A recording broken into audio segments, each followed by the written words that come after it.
Next question is particle of mass m1 strikes on ground with angle of incidence 45 degree. जैसे light में हम लोग angle of incidence और angle of reflection लेते हैं, तो उसी तरह से ग्राउंड में लाइट फॉल कर रहा है कितना degree, 45 degree angle of incidence है और वेलोसिटी v है। कोफिशिएंट ऑफ रेस्टिट्यूशन दिया हुआ 1/√2।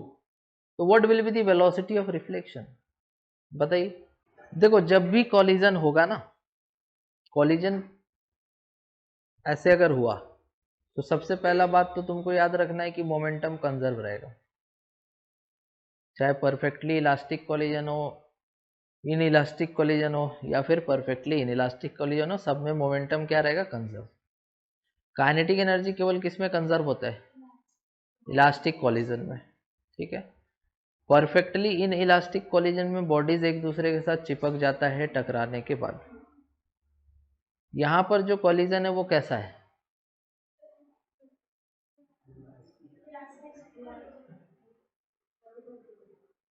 अगर इलास्टिक कॉलिजन होता तो ई का वैल्यू 1 होता ना। अगर कॉलिजन इलास्टिक होगा तो ई का वैल्यू 1 होगा। अगर कॉलिजन परफेक्टली इन इलास्टिक होगा तो ई का वैल्यू 0 होगा। और अगर कॉलिजन तुम्हारा इन इलास्टिक है तो ई का वैल्यू 0 से 1 के बीच में। समझ गए?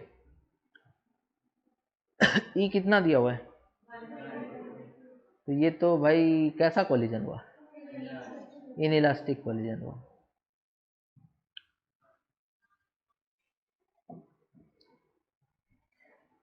एक बात और तुमको याद रखना जो बहुत इंपॉर्टेंट है, कि मान लो कि एक कॉलिजन, एक बॉल है, वो आकर के ऐसे कोलाइड करता है इससे और ऐसे चला जाता है।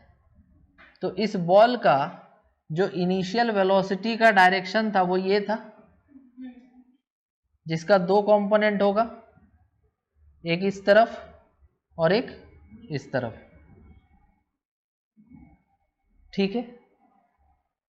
जब ये टकरा के लौटेगा तो इसका जो वेलोसिटी है, इसका भी 2 कंपोनेंट होगा, एक इस तरफ और एक इस तरफ।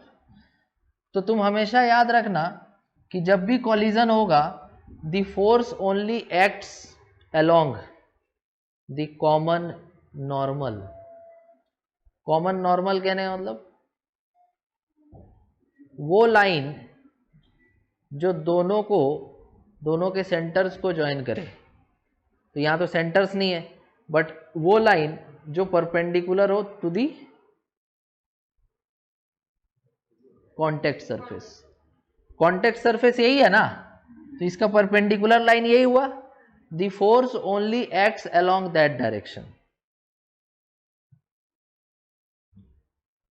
और जो टेंजेंट है उसके अलोंग फोर्स एग्जर्ट नहीं होगा। समझ आ रहा है या नहीं आ रहा है, क्लियर हो रहा है? तो दो बॉडीज अगर आपस में कोलाइड करेगा तो उनका अपना इंडिविजुअल मोमेंटम तो चेंज होगा ना, टोटल मोमेंटम नहीं चेंज होगा, लेकिन इंडिविजुअल मोमेंटम भी नहीं चेंज होगा, ऐसा कोई बोला तुमको?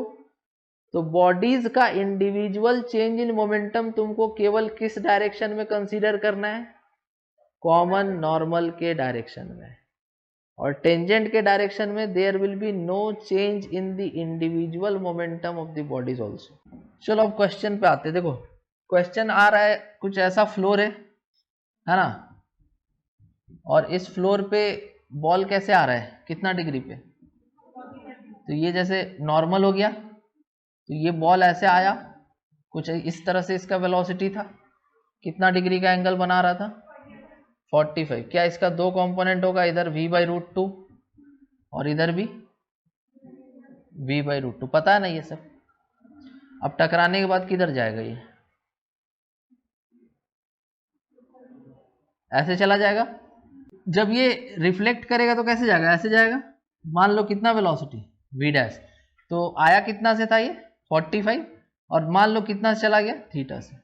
इस v' का एक कंपोनेंट इधर होगा, क्या बोलेंगे इसको, v' cos थीटा, और इधर क्या आ जाएगा,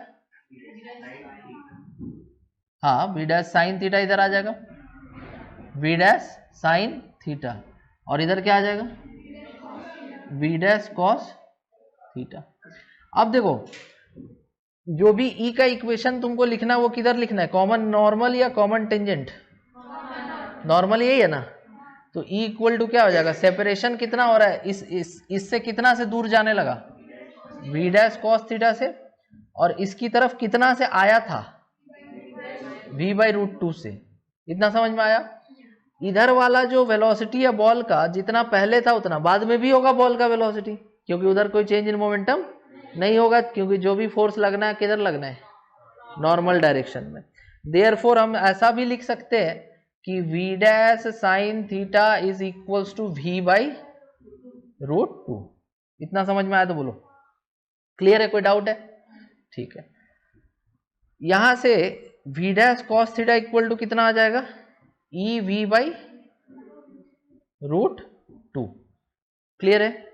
अब देखो यहां पे v डैश कॉस थीटा और यहां पे v डैश साइन थीटा, दोनों को स्क्वायर करो, क्या हो जाएगा बोलो, स्क्वायर करो, v dash sign square theta, v dash square sine square theta,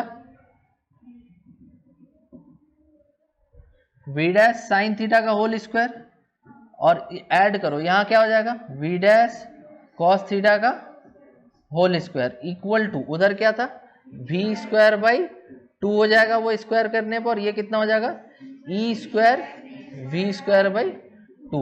इतना तक समझ में आया। यहां से देखो तो v डैश स्क्वायर कॉमन आएगा तो क्या बचेगा, sine square theta plus cos square theta, जिसको कितना लिख देंगे, 1 लिख देंगे। तो v dash square is equal to v square by two plus e square कितना होगा, 1 बाई टू, तो उसको लिख सकते हैं v स्क्वायर बाई फोर। अब यहां से v dash square equal to 4 क्या ले लिए हम लोग, एलसीएम, यहाँ 2 आएगा 1, 3v स्क्वायर बाई 4 आ जाएगा क्या, तो यहां से v डैश कितना आ गया बताओ, root 3v by two, root 3v by two. सही है क्या, कौन सा ऑप्शन है, फर्स्ट। समझ में आया कैसे बनेगा।